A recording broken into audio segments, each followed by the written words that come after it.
This video is made possible by Francisco Herrera Jr. at the Honda Superstore of Joliet. Francisco is a longtime car enthusiast who is dedicated to finding the perfect vehicle for you. Email him at the address on the screen or contact him with his information found in the description below.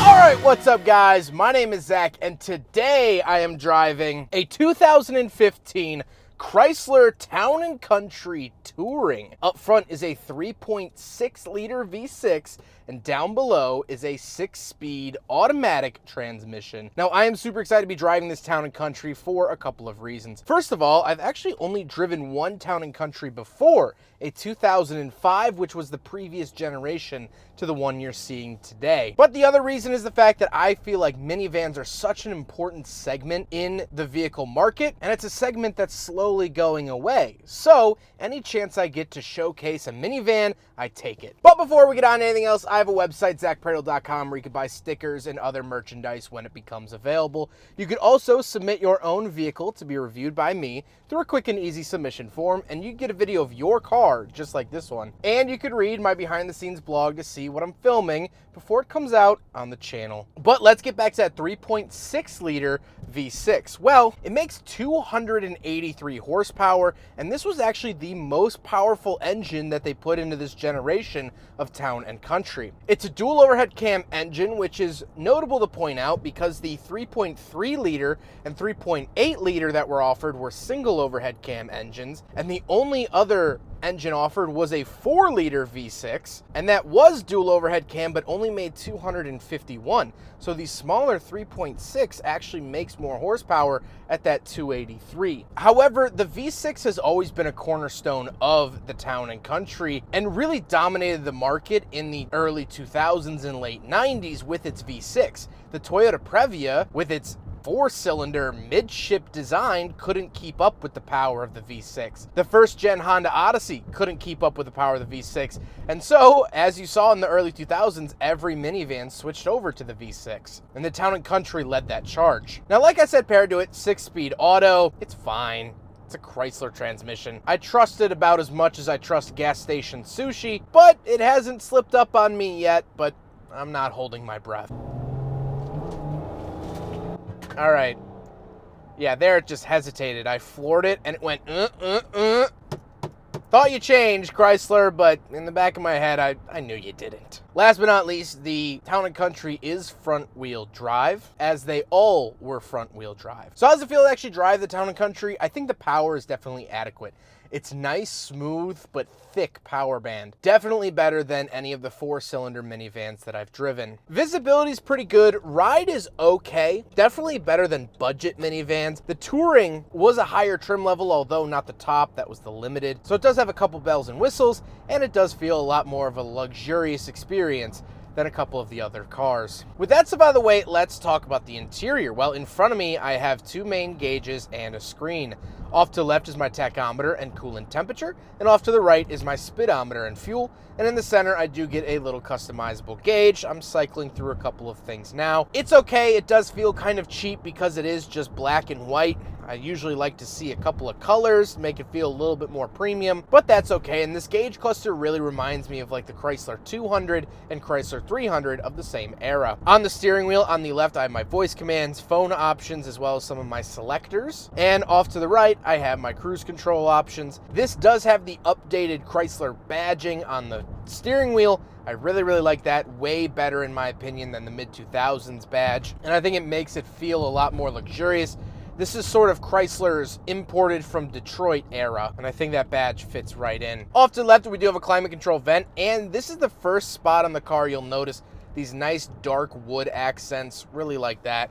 And then I do have my headlights and gauge dimmer switches. Moving out of the door, power mirrors, power windows, and power locks, as well as I do have a button for my rear little wing windows at the very back. Moving into the center, I do get a little infotainment screen. I do have radio and media, as well as, of course, a CD player, and it accepts Sirius XM. And I do get a backup camera with this infotainment system. 2015 was 3 years before they were legally required to have backup cameras, so this was a premium option at the time. Then I get the awesome analog clock here in the center that says Chrysler. This is my favorite part of the car, my favorite part of most Chryslers in this era. I love analog clocks. Do I read them while driving? Absolutely not, but it does give me that little extra feel of something luxurious. Your base model Corolla doesn't have an analog clock in it, but a lot of the Chrysler products do, and a lot of Infiniti vehicles, Lexus products, Mercedes at the time had analog clocks in them, so it was right in that nice area. Then we have the climate controls themselves. I do get dual zone, as well as I get heated seats and a heated steering wheel. I am being pleasantly pampered here in the Town & Country. And of course, I do have some options for the rear climate controls. And I have econ mode, my hazard switch, my shutoff for the 110-volt outlet in the back, and traction control off. Down below those buttons, we do have a couple of cubbies, just little tray, but then we do have pop-out cup holders, so we will do a big friggin' bottle test here in the 2015 Chrysler Town & Country, and just by the skin of its teeth, it passes. You gotta put a little force into it, but it does indeed hold the big friggin' bottle without any issues. So the Chrysler Town & Country from 2015 passes the big friggin' bottle test.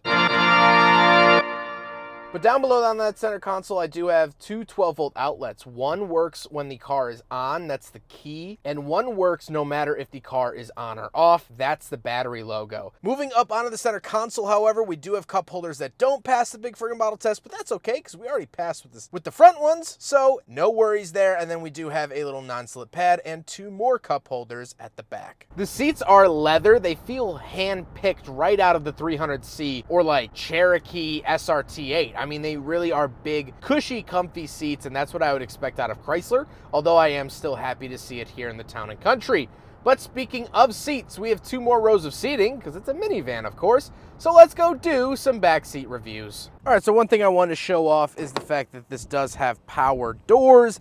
Not all minivans do, so that is definitely a very nice feature. But once we are in the back here, little button, and it closes right up.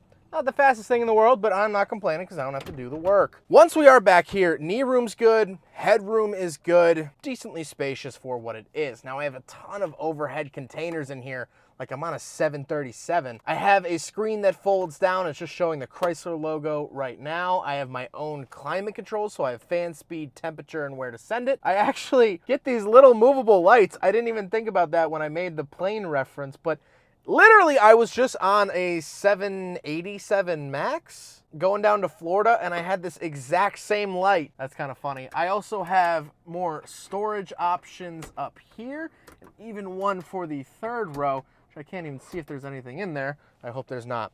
The seats themselves are decently comfortable. I don't get anything down here or in the center aisle. However, actually in the floor, I do have the stow and go system, which I'm showing here, which Chrysler kind of pioneered in this segment and now seems to be kind of standard place across minivans. So really, really cool to see that stuff. Now, the third row is really where it's at because I'm sitting normally like a normal human, big adult male, and I'm not touching anything. My knees aren't hitting the seat in front of me. My head isn't hitting the ceiling. I actually get these little shades I can put up. I don't know if you could see that all the way up from the front, but I get little shades, I get cup holders, but I fit back here.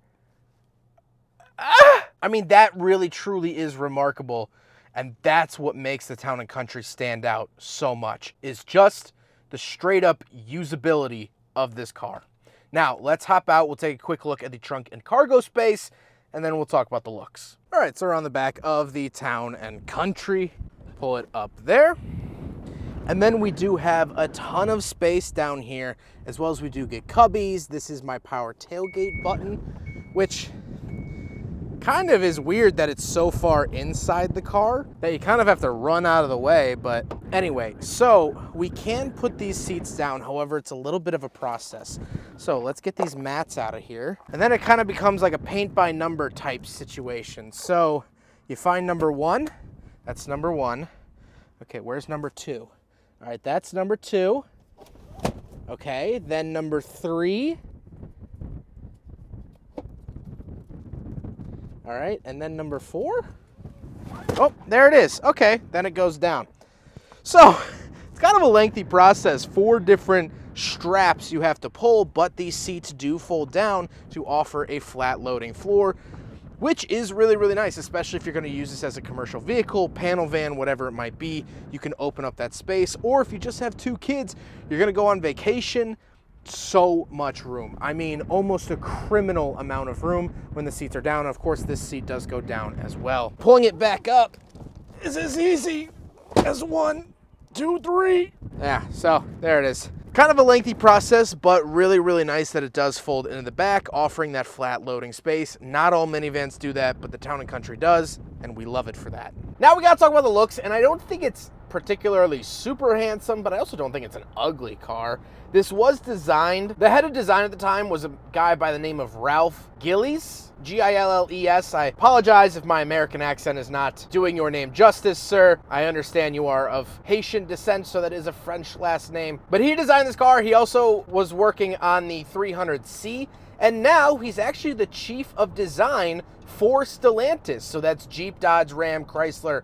And I think he does great work. I follow him on Instagram. He seems like a really cool guy, so I really, really appreciate what he's done. And this vehicle is just so iconic. Speaking of which, let's get on to my final thoughts. What do I think driving the Chrysler Town & Country from 2015? Well, this is the second to last year of the Town & Country. It lasted from 2008 until 2016. But the Dodge Caravan, of which shared everything with this car and was the same car, actually went until 2020, which is insane. But driving this, I understand why. It's a little lesson in if it ain't broke, don't fix it. You see, this van works, and this was a big cash cow for Chrysler and its subsidiaries for quite a while. Not only was this rebadged as a Dodge Caravan and of course the Voyager, but it was also sold as a Lancia over in Europe, and even rebadged and swapped around to make the Volkswagen Rotan, or Rotan, whatever that minivan was. That's actually a Chrysler Town & Country underneath. So this car was important, and it sold really, really well. And to quote one of my favorite musicians slash comedians, Bo Burnham, in his song Repeat Stuff, "We'll stop beating the dead horse as soon as it stops spitting out money." Chrysler didn't have to update this. It still sold. And I have to say that it does offer a more luxurious experience than the Honda Odyssey at that time, than the Toyota Sienna at that time. And it outlived any other American minivan. The Chevy Uplander, out. The Ford Freestar, out. Chevy Astro, out, if you count that, because this just kept selling. That is insane to me. So now, if you do want a more upscale minivan, these are on the used market for not that much. The only hesitation I have in buying one of these over an Odyssey or a Sienna or Sedona or any other van is that transmission. It did feel a little weird, and this only has 82,000 miles on it. Maybe it's just this particular example, but I can't be certain. And so the Town & Country was eventually replaced by the new Chrysler Pacifica, on which is still on sale today, and at the end of this year will be Chrysler's only automobile that they make. The 300 is going away, meaning it's just the Pacifica. And you know what? People are still buying them. They're still luxurious to this day. They still offer this same experience that I'm having here in the Town & Country, but in a more modern way. Chrysler can't not make money on their minivans. It's almost impossible for them to fail. And I'm thankful for that, because something has to keep the lights on over there. I'm glad it's this. Huge thank you to Francisco Herrera Jr. from the Honda Superstore of Joliet. He's been absolutely awesome to work with. We've done tons and tons and tons and tons of videos together. He's very knowledgeable. If you want to check out this Town & Country, they also have another Town & Country on the lot, but it had a lot more mileage on it, so I wanted to film this one. But they do have a couple of them on the lot. They also, of course, have Honda Odysseys if you want to check those out if you're in the minivan market. They also had a Kia Sedona when I was filming today, so they are your one-stop shop for minivans or any family vehicles. They are absolutely awesome. Francisco himself is very awesome. If you're considering a new car, please reach out to Francisco. He'll get you into the right set of wheels. But I hope you guys enjoyed the video. Don't forget to rate the video, comment on the video, and subscribe if you really liked it. Take care, guys.